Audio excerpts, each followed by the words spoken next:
आप देख सकते हो आज कर्णप्रयाग में आज पता नहीं कौन सा आंदोलन चल रहा है। तो नीचे वो अंकल जी कुछ बोल रहे हैं, मेरे समझ में नहीं आ रहा है। आप सुनो फिर बताना मेरे को कमेंट में मतलब क्या बोल रहे हैं। जो मेडल विजेता पहलवान हैं उनके प्रति हमारी एकजुटता है। हम उनके संघर्ष को सलाम करते हैं। उनके संघर्ष मैं भूल गया था यार, मेरे को भी याद आ रही। उन्होंने ये साहस का काम किया है कि अपने करियर को चलो वहीं पे जाके बनाए वीडियो, अपने खेल के करियर को दांव पर लगा करके। अरे वहाँ आगे से। सो गाइस अभी हम जा रहे हैं, आगे से बना के दिखाएंगे आपको, तो चलते गाइस। वो कह रही है कि अनुशासनहीन सो गाइस कुछ तो बोल रहे हैं, तो सुनो गाइस। खेल के लिए तो अच्छा ये नहीं है कि युवा खिलाड़ियों का यौन उत्पीड़न हो। खेल के लिए ये अच्छा नहीं है कि खिलाड़ियों की वाजिब बातों को सुना नहीं जाए। अनुशासन का मतलब यौन उत्पीड़न सहना नहीं होता है, ये हम कहना चाहते हैं। और एक और बात बस मैं ये कहना चाहता हूँ कि ये इकलौती बात नहीं है, सिर्फ यहाँ की बात नहीं है, बल्कि उत्तराखंड के भीतर भी पिछले दिनों ये मामला आया। इसी चमोली जिले की क्रिकेट एसोसिएशन के एक पदाधिकारी का बहुत भद्दा बेहद अश्लील ऑडियो वायरल हुआ। ये मजाक है, इस राज्य में खेल संघों में कैसा मजाक है कि वो आदमी चमोली जिले के क्रिकेट एसोसिएशन का सेक्रेटरी है और वो देहरादून में परचून की दुकान चलाता है, वो देहरादून में बैठा रहता है।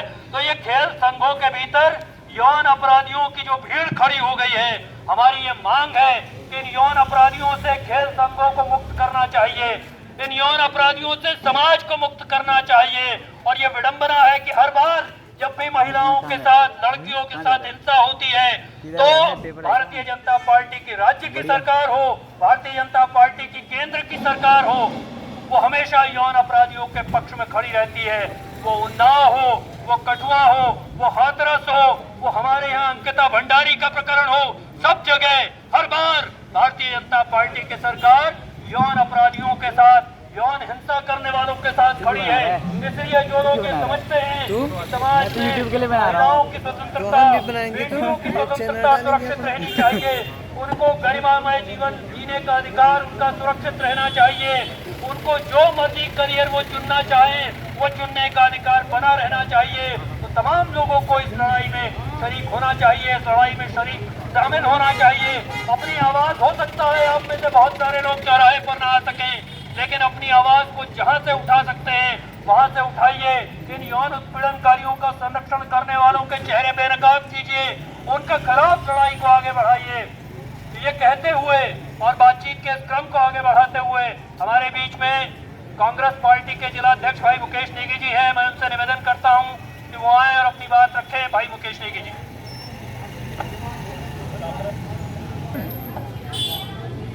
धन्यवाद साथियों, आप सबने देखा कि अभी थोड़ी देर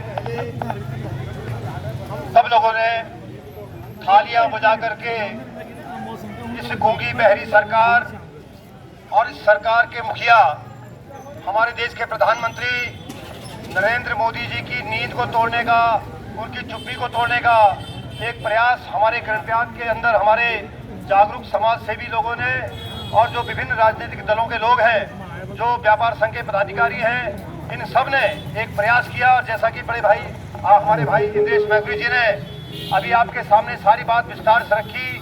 और चूंकि आज से लगभग 2.5-3 साल पहले प्रधानमंत्री मोदी जी ने थालियां बजा करके कोरोना को भगाने का एक जो अभियान छेड़ा था, कोरोना तो आज तक नहीं भागा, कब शुरू हुआ है, लेकिन बेटियां इस देश में सुरक्षित नहीं है, ये बात किसी से छुपी हुई नहीं है। मैं इस बात को इसलिए कह रहा हूँ, अभी प्रदेश की बात हुई, देश की बात हुई, हमारे देश की वो महिला खिलाड़ी जो देश की आवाज को बुलंद करने का काम करती है, जो देश के लिए, सम्मान के लिए गोल्ड मेडल, सिल्वर मेडल लाने का काम करती है। ये बड़ा दुर्भाग्य है कि जैसा भी इंद्रेश भाई ने बताया कि बेटी पढ़ाओ बेटी बचाओ का नारा देने वाली ये सरकार आज हमारी लगभग 7 बेटियां, जिन्होंने कुख्यात, जो हमारे दुर्भाग्य से हमारे संसद का सदस्य है, भारतीय जनता पार्टी का सांसद ब्रजभूषण सिंह जी, जो भारतीय कुश्ती संघ के अध्यक्ष भी हैं, उसके खिलाफ पिछले कई महीनों से उन 7 बेटियों ने कंप्लेंट दर्ज की है, यौन शोषण का मुकदमा दर्ज किया है। लेकिन ये गूंगी बहरी सरकार सुनने को राजी नहीं है। ये बहुत दुर्भाग्यपूर्ण स्थिति है। और इसी परिप्रेक्ष्य में आज हमारे जिले के अंदर, हमारे कर्णप्रयाग के अंदर हमारे जागरूक युवाओं ने, हमारे सभी जो जागरूक राजनीतिक दलों के लोग हैं, हमारे संयुक्त विपक्ष के लोग हैं, व्यापार संघ के लोग हैं, एक मुहिम छेड़ी। और निश्चित तौर पर जिला कांग्रेस कमेटी के अध्यक्ष को होने के नाते, एक जिम्मेदार विपक्ष होने के नाते हमारा दायित्व था कि हम इन भाइयों की मुहिम को अपना समर्थन दें। इसी क्रम में हम आपके बीच में आए हैं। और जैसा कि भाई इंद्रेश ने कहा, अन्य वक्तागण बोलेंगे, हम सरकार से मांग करना चाहते हैं, इस देश में, इस प्रदेश के अंदर जहां जहां भारतीय जनता पार्टी की सरकार है, हमारी बेटियां, हमारी बहनें सुरक्षित नहीं है। ये बात किसी से छुपी हुई नहीं है। और ये बात पिछले कई सालों से जो आप इनके राज शासनकाल में देख रहे होंगे, हमारे जिले का प्रकरण मामला, देवाल की हमारी अनुसूचित जाति की हमारी बहन पिंकी, जिसके साथ बहुत बर्बर तरीके से बलात्कार करने के बाद उसकी हत्या कर दी जाती है। और हत्या करने वाला व्यक्ति भारतीय जनता पार्टी का क्षेत्र पंचायत का सदस्य होता है। और दुर्भाग्य देखिए, जब जागरूक लोग वहां पर जाके आंदोलन प्रदर्शन करते हैं, तब जाके 1 वर्ष के पश्चात सरकार की, प्रशासन की, पुलिस की नींद टूटती है, तब जाके अपराधी गिरफ्तार होता है। हमारी बहन अंकिता भंडारी का मामला देख लीजिए। उस बहन की आत्मा आज भी इस भारतीय जनता पार्टी की सरकार से अपने लिए न्याय मांग रही है। लेकिन दुर्भाग्य है, ये सरकार न्याय देने के मूड में नहीं है। आज जिस प्रकार से हमारी जो महिला एथलीट्स, जो हमारी कुश्ती संघ से जुड़ी हमारी महिलाएं हैं, हमारी बहनें हैं, वो पिछले 6-7 दिनों से जंतर मंतर पर धरना देने को विवश है। खेल मंत्री कह रहे हैं प्रेस कॉन्फ्रेंस करने के बाद कि उनकी शिकायत का संज्ञान लिया जाएगा। अरे महोदय, माननीय खेल मंत्री हमारे अनुराग ठाकुर जी, आपके पास वो बेटियां आई थी, लेकिन आपने उनकी बात को अनसुना कर दिया। और आपकी पार्टी का एक कुख्यात सांसद, जो 6 बार से उत्तर प्रदेश के अंदर सांसद है, वो खुलेआम बेटियों के खिलाफ यौन शोषण का काम करता है। और ये सरकार उसको बचाने का काम करती है। और दुर्भाग्य तो देखिए, एक नाबालिग भी इसमें शामिल है। तो ये सरकार, मैं समझता हूँ, बेटियों और बहनों की बलात्कारी सरकार, ये सरकार, मैं सरकार को मानता हूँ। और यदि सरकार के अंदर थोड़ा भी नैतिक दायित्व है, तो क्यों नहीं, जैसे हमारे उत्तर प्रदेश के मुख्यमंत्री जी बहुत बड़े बुलडोजर बाबा कहते हैं और एक्शन वाले बाबा कहते हैं, क्यों नहीं आपने इस बलात्कारी सांसद पर एक्शन लिया? क्यों आप उसको बचाने का प्रयास कर रहे हैं? आज तक भी उसके खिलाफ कोई एफआईआर मुकदमा नहीं हो पाया है। ये बहुत बड़ा दुर्भाग्य हमारे देश के अंदर है, हमारे प्रदेश के अंदर है। तो इस बात को हम सब जागरूक लोगों को समझना होगा। और जैसा कि हमारे भाई बैकुड़ी जी ने कहा कि कहीं ना कहीं किसी न किसी रूप में विरोध के सर नहीं गूंजेंगे, तो आज उन बहनों की बारी है, कल हमारी बेटियां, हमारी बहनों की बारी होगी। इस बात को हमको समझना होगा। और मैं एक जिम्मेदार विपक्षी पार्टी के जिलाध्यक्ष होने के नाते पूरे जिन भाइयों ने इस कार्यक्रम की शुरुआत की है, और चूंकि न्याय के लिए लड़ना हम सब लोगों का नैतिक दायित्व है।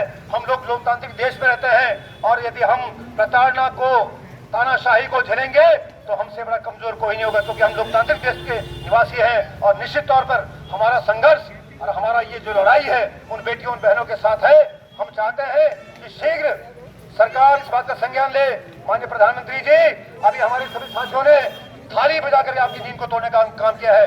मुझे पूरा विश्वास है इन थालियों की गूंज आपके दिल्ली के अंदर, राजस्थान हिल के अंदर जाकर के आपके कानों की चुप्पी को तोड़ने का काम करेगी और ब्रजभूषण सिंह को गिरफ्तार करने का काम करेंगे, ताकि हमारी बेटियों को न्याय मिल सके। और धरने पर बैठी हमारी जो जंतर मंतर पर हमारी बेटियां हैं, हमारी बहनें हैं, वो अपने साथ हुए अन्याय के खिलाफ बदला ले सकें। इन्हीं शब्दों के साथ मैं आप सबका धन्यवाद देना चाहता हूँ। इस अपील के साथ, इस अनुरोध के साथ कि अन्याय सहना सबसे बुरा कर्म है, और मैं समझता हूँ दुनिया का छोटा पाप है, इसलिए अन्याय को नहीं सहना है। अन्याय के खिलाफ लड़ाई जारी रखनी है। जय भारत, जय उत्तराखंड, जय इंकलाब।